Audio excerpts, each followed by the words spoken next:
मैं हूं निखिल खंडेलवाल। ये है मेरा प्रोफाइल। यहाँ पे हम लोग देखेंगे स्टॉक मार्केट रिलेटेड इन्वेस्टमेंट और ट्रेडिंग स्ट्रेटेजी। स्टॉक मार्केट में प्रॉफिट हो सकता है तो नुकसान भी हो सकता है, इसलिए सोच समझकर इन्वेस्टमेंट करना जरूरी है। अपना रिसर्च या एनालिसिस खुद कीजिए या अपने सेबी रजिस्टर्ड इन्वेस्टमेंट एडवाइजर से करवा के लीजिए। हे गाइस, तो यहाँ पे अजंता फार्मा ने अपने रिजल्ट्स के साथ अपना बायबैक भी अनाउंस किया है, जो काफी इंटरेस्टिंग है। चलिए देख लेते हैं हम लोग, क्या यहाँ पे अपॉर्चुनिटी ज्यादा बड़ी है या रिस्क ज्यादा बड़ी है इस बायबैक के अंदर। और बायबैक काफी एक अच्छा प्रोसेस है, जहां पे आपको जब पैसा बनता है तो बहुत बड़े लेवल पे बनता है, लेकिन अगर अटक गया तो अगेन आपका पैसा भी वहां पे अटक जाता है। तो इसलिए थोड़ा सा एनालिसिस करके प्रॉपर तरीके से इसमें एंट्री लेना ही ज्यादा रिकमेंडेड है। चलिए हम लोग डिटेल्स यहाँ पे देख लेते हैं कि एग्जैक्टली क्या है ये। तो यहाँ पे बायबैक का रिकॉर्ड डेट जो है ये 30 मई 2024 है। तो इसका मतलब सिंपल यही है कि यहाँ पे 30 मई के दिन आपका नाम कंपनी के रिकॉर्ड बुक में होना जरूरी है। मतलब इसके 1 या 2 दिन पहले आपका अपने स्टॉक ऑलरेडी डिलीवरी बेसिस पे परचेस कर लेना चाहिए, तब जाके आपका नाम वहां पे आएगा, तब आप एलिजिबल रहोगे इस बायबैक में पार्टिसिपेट करने के लिए। अगर आप उस दिन डिलीवरी के इसके पहले मतलब कभी भी परचेस कर लीजिए, लेकिन 30 तारीख को उनके बुक्स ऑफ अकाउंट्स में आपका नाम होना जरूरी है। तो यहाँ पे बायबैक का टाइप है टेंडर ऑफर। मतलब यहाँ पे कंपनी, ऑब्वियसली ये सबसे बेस्ट वाला ऑफर है टेंडर ऑफर, जहाँ पे कंपनी आपसे कुछ शेयर्स, आप जितने भी दोगे कंपनी कुछ परसेंटेज शेयर्स वो आपसे ले लेगी। बायबैक का ऑफर अमाउंट जो है 285 करोड़ का है, तो रिलेटिवली थोड़ा छोटा ही है। बाद में बायबैक नंबर ऑफ शेयर्स, अब 285 में कंपनी बोलती कि हम लोगों को 10,28,000 के पास में हम लोगों को यहाँ पे शेयर्स खरीदने हैं, ठीक है। और यहाँ पे जो कंपनी का number off fully paid up equity shares जो है ये ऑलमोस्ट, ये समझ लीजिए कि 125.9 मिलियन नंबर ऑफ शेयर्स है। इसका मतलब क्या है, बायबैक ऑफर साइज जो है 0.82। तो कंपनी एट जो अपना बायबैक प्राइस है 2770 ये दिखा रही है। तो अब ऑब्वियसली स्टॉक प्राइस अभी नीचे है, वहां से कंपनी बोलती है कि हम लोग आपको प्रीमियम अमाउंट देंगे, 2770 का प्रीमियम अमाउंट देंगे, और आपसे हम लोग एक्सपेक्ट करते हैं कि 10,28,000 नंबर ऑफ शेयर्स ये हम लोग आपसे ये करेंगे। इससे क्या होगा, कंपनी 0.82% से अपना ये जो इक्विटी है ये खुद के पास खरीद ले रही है, ठीक है। कंपनी खुद में ही यहाँ पे इन्वेस्ट कर रही है। तो सिंपल है कि अब रिटेल कैटेगरी अगर आप पार्टिसिपेट करना चाहोगे तो यहाँ पे 2 लाख की एक लिमिट होती है, ठीक है। तो अब आपको नहीं पता होगा तो एकदम सिंपल मैं बोलूंगा कि आपने नंबर ऑफ शेयर्स कितने परचेस करने चाहिए अगर आपको रिटेल कैटेगरी में यहाँ पे पार्टिसिपेट करना है। तो सिंपल सा हिसाब है कि 2 लाख ये इन्वेस्टमेंट का मैक्सिमम है, डिवाइडेड बाय बायबैक का जो प्राइस है 2770, इससे अगर आप करोगे तो 72। इसका मतलब ये है कि आप लोग 72 नंबर ऑफ शेयर्स ये परचेस किए तो आप रिटेल कैटेगरी में इजीली फिट हो जाओगे यहाँ पे पार्टिसिपेट करने के लिए। अब मेन बात आ जाती है कि यहाँ पे अजंता फार्मा का लास्ट जो क्लोजिंग का स्टॉक प्राइस था ये 2384 था, मतलब 2384 ये उसका ये था। मतलब 2384 से आज की घड़ी में कंपनी जो बोल रही है 16% का प्रीमियम ऑलरेडी दे रही है। तो यहाँ पे आप अगर 72 शेयर्स अगर परचेस करते हो एट 2384 लास्ट क्लोजिंग प्राइस से, मतलब आपका इन्वेस्टमेंट जो है 2 लाख का नहीं है, आपका इन्वेस्टमेंट आज की घड़ी में 1,72,000 का यहाँ पे इन्वेस्टमेंट लग जाएगा, ठीक है। तो यहां तक के तो एकदम फैक्चुअल डेटा है, इसमें कोई मतलब कोई सोचने या बोलने की बात नहीं है। लेकिन अब ये बायबैक में सबसे मोस्ट इंपॉर्टेंट चीज होती है एक्सेप्टेंस रेशो। तो ये जो एक्सेप्टेंस रेशो है कि कंपनी हमसे कितना मांगेंगी, कितने नंबर ऑफ शेयर्स यहाँ पे हम लोगों से, मतलब हम जो देंगे उसमें से कितने एक्सेप्ट करेगी, वो सबसे मोस्ट इंपॉर्टेंट परसेंटेज नंबर होता है। तो इसके लिए हम लोग क्या करेंगे, फॉर 2024 हम लोग यहाँ पे 23 का एक बेस हम लोगों को एक आइडिया आ जाता कि 23 में क्या हुआ था। तो यहाँ पे कंपनी ने लास्ट जो बायबैक किया था ये 315 करोड़ का था, मतलब अभी कितना किया है 285 करोड़ का। तो एक मार्जिनली थोड़ा सा ज्यादा यहाँ पे कंपनी बायबैक का थोड़ा सा कम ही यहाँ पे रखा हुआ है, ठीक है।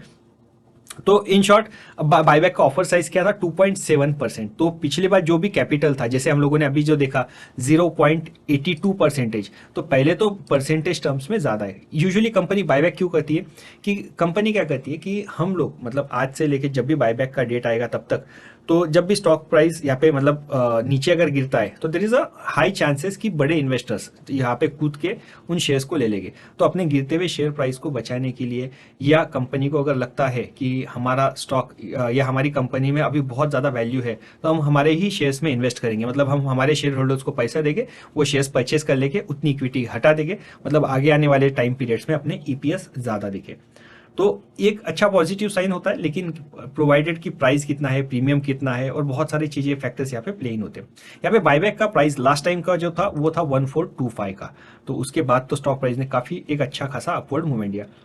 अब जो 2023 में हुआ था ये जो पूरा डेटा है, तो यहाँ पे एक्सेप्टेंस रेशियो 45% का था, और इसके पहले जब 2021 दिसंबर के आसपास में कहीं तो अनाउंसमेंट किया था, वो टाइम पे कंपनी का एक्सेप्टेंस रेशियो ऑलमोस्ट 54% का था। ठीक है, तो बेस्ड ऑन कि अभी तक का जैसा है कि 315 करोड़ से अभी कम किया है, स्टॉक प्राइस किस तरीके से, तो मेरा एक्सपेक्टेशंस यही है कि यहाँ पे जो एक्सेप्टेंस रेशियो पहले 54 था, 54 का 45 हुआ था, तो इस बार ये जो एक्सेप्टेंस रेशियो है ये 30% से लेके 20% से लेके 35% के रेंज में आना चाहिए। तो यहां से मतलब मैं बहुत ज्यादा बुलिश नहीं हूं एक्सेप्टेंस रेशियो पे। इसका मतलब क्या होता है कि आप अगर 72 शेयर्स यहाँ पे परचेस करते हो, राइट, यहाँ पे आपका 20% के हिसाब से कंपनी क्या करेगी, 72 मल्टीप्लाइड बाय 0.2, तो ऑलमोस्ट यहाँ से आपसे 14 या 15 शेयर्स ले लेगी और बाकी के जो शेयर्स है, बाकी के शेयर्स आपको वापस दे देगी।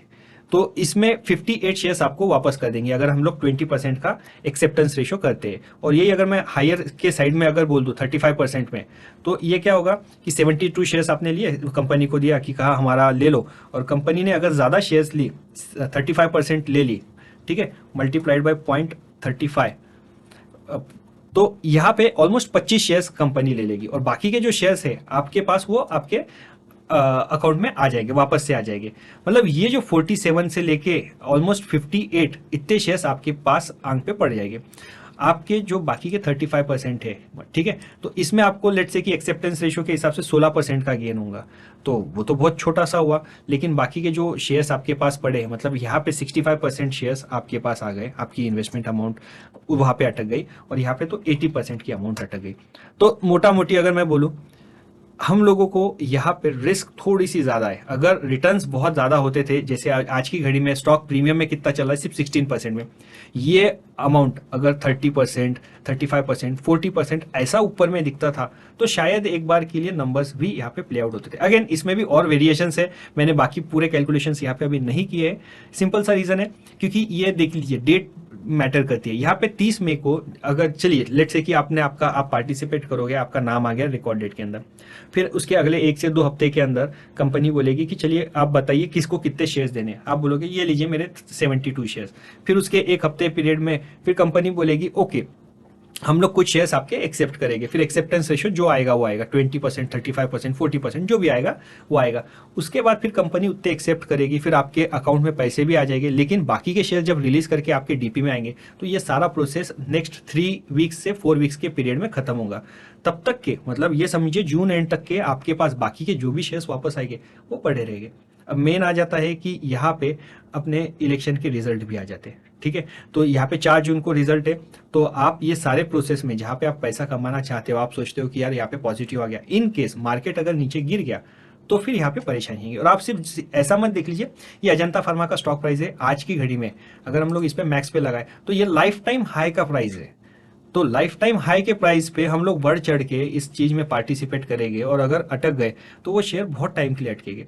ये जस्टिफाइड है। देखिए कंपनी फंडामेंटली स्ट्रांग है, बहुत लॉन्ग टर्म के हिसाब से भी अच्छा है, लेकिन इतने हाई वैल्यूएशन पे और इतने बढ़ चढ़ कर लेना थोड़ा सा सेंसिबल नहीं है। इन केस मार्केट करेक्ट हो जाता है तो अच्छे स्टॉक्स भी नीचे गिर जाते हैं, तो वो टाइम पे हम लोग अगेन इसमें पार्टिसिपेट कर सकेंगे। बायबैक में पार्टिसिपेट नहीं कर पाएंगे, लेकिन स्टॉक के अंदर यहाँ पे इन्वेस्टमेंट वो टाइम पे कर सके। तो इट इज बेटर, आज की घड़ी में यही रिकमेंड करूंगा कि आप हो सके तो बायबैक के लिए अजंता फार्मा में इन्वेस्ट ना करें।